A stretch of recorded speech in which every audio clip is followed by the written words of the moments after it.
In this video lesson, we're going to be looking at a natural beauty edit. Clients will have different levels of retouching required, but generally you want a beauty edit to look naturally perfect. There are a range of ways to approach beauty retouching that vary depending on the image's purpose or use and the needs of the client. For example, you may want to retouch skin to natural-looking perfection in commercial images for a skincare brand, but you may want to polish skin more in a beauty campaign for lipstick or makeup, where the skin is expected to be a little bit less natural and imperfect. In this case, though, we're going to err on the side of natural. As always, start with the cloning and healing. Depending on the client, they may want you to remove things like moles and freckles, or to leave them in. My personal preference is always to leave these sorts of identity markers in, but this is absolutely the client's call, and you always need to check with them even if they do not mention it. Because we're going for a more natural look here, we're going to leave these marks in. So I'm just going to add a blank pixel layer here for the cloning and healing work, and I'm going to address areas such as this saliva strand here, these little black dots of makeup, the clumps in the eyelashes, these stray hairs on the forehead here. Obviously the hair is meant to be messy, so I'm not going to clean it up too much, but just areas where the hair is distracting, like some of these hairs on the neck, and this hair on the background here I don't think is adding anything to the image, so I'm just going to remove that. Then if you look under the chin, there's some hair here that I'm going to soften or remove, and I'm just going to lessen the hair under the nose as well. And I'm really just going to go around and find any small distractions and remove them. I will speed this up and catch up with you when I'm done.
Great, so that's most of the cloning and healing done. I just still want to address this hair over here, the hair under the chin, and the hair under the nose. I'm going to use the pen tool for this, and I'm also going to create another layer for it, and I'm just going to create a quick path just around this section. I will be pathing the whole image later, but I just want to create a quick path around this section so that I can use it to clone this hair away. Great. And then I'm just going to right click, make selection, and feather by a radius of 4 should be good because this is quite a soft area.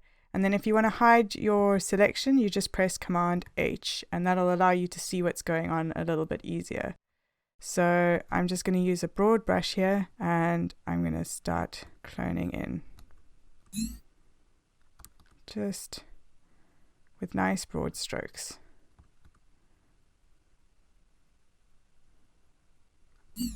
Make sure I've got that all. Great. And I'm going to press deselect on that. And then I'm going to go to the chin, and I'm going to do a similar thing. I'm going to make a path for the chin.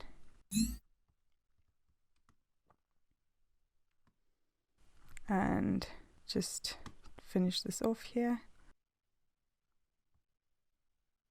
Like so. And close the path.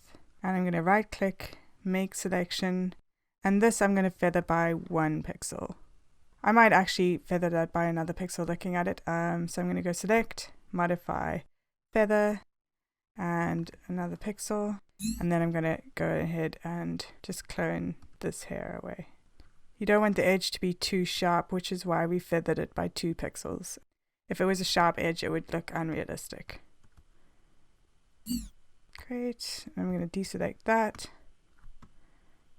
I think that's looking a lot cleaner. And then lastly, we're going to do the hair under the nose here. So again, I'm actually not going to go all the way to the edge of the nose. I'm going to go just under it, because if I go all the way to the edge, it'll look too sharp here, and you want just a little bit of that fluff so that it looks like a nice, realistic, soft edge.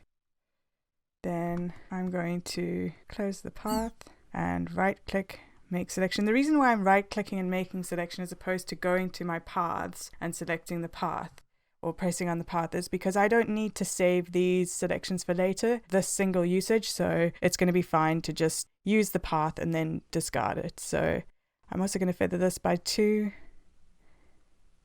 Great, and Command H to hide it. And then I want to go in quite close here so that I can see what I'm doing. And just carefully, because there's a gradient here, just very carefully edit that. And then just to finish this off, I'm going to just clean up some of these hairs around the edge here as well.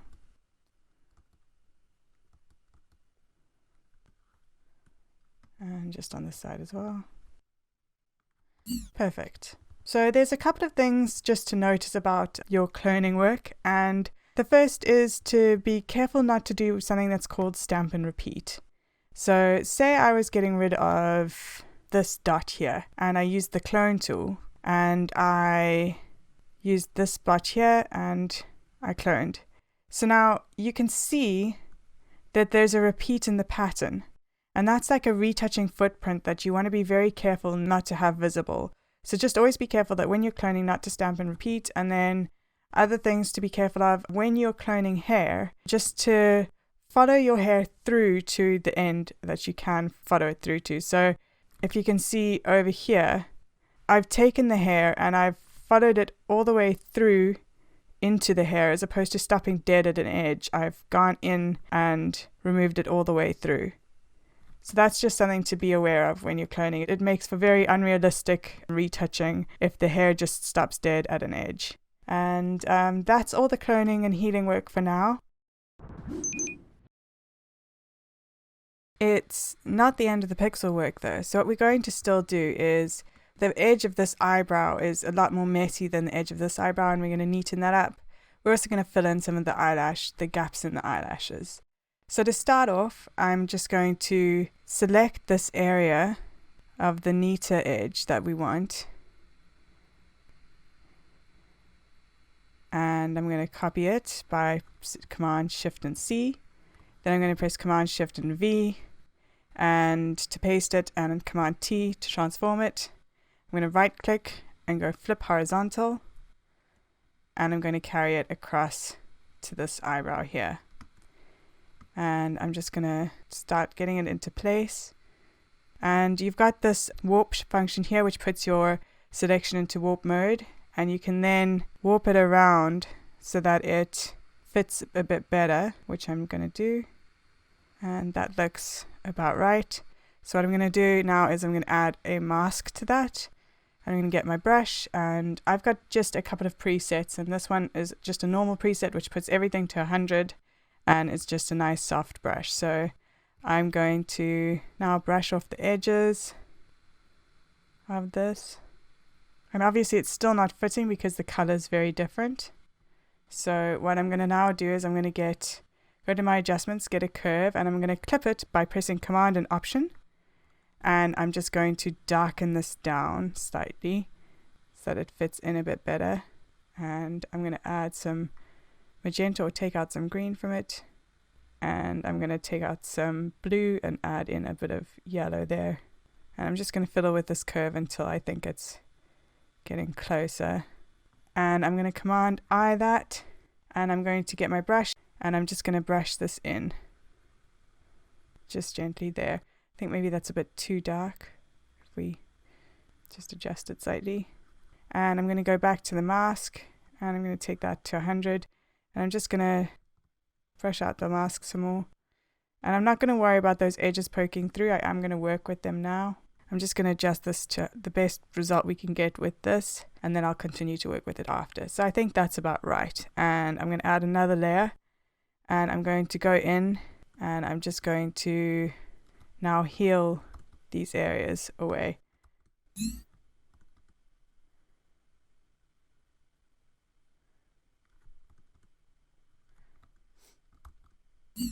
We are still going to address this in the dodge and burn phase just to even it out slightly more, but for now this is going to get us pretty far with it. So I'm just cleaning up the eyebrows a little bit more. And there you can see we've now neatened this eyebrow to match the other side. But what we've got is, you can see that we've used this mainly because this gap and this gap are the same. So what I'm going to do is I'm going to put another layer. I'm going to put it onto darken mode. And I'm going to get the clone tool. And I'm also going to put it onto darken mode. And this will mean that the areas that I'm cloning to, I'll only darken them. I won't clone anything over them that'll lighten them. So I'm just going to get this and fill in that gap there. And maybe fill in a bit more over here as well. You do have to just do a bit of trial and error, but you want to make sure that you're going in the same direction. That's okay. Great. And that's looking a bunch less like it's a repeat. So I just want to darken that down slightly. And there we go. Then I can also see that this area is looking a little bit more messy. So what I'm going to do is a similar thing. I'm going to get the lasso tool, and I'm going to select this area here. And I'm going to press Command Shift C, Command Shift V, Command T. I'm going to take it down, and I'm going to put it into warp mode again. And just get that edge there. And again, I'm going to add a layer mask, get my brush tool and brush the edges. You just don't want any hard edges. And again, I'm going to get the adjustment layer or a curve and clip it. I'm just going to darken that down. Obviously, I'm going to remove that from the areas that it's not working in with just a nice soft brush.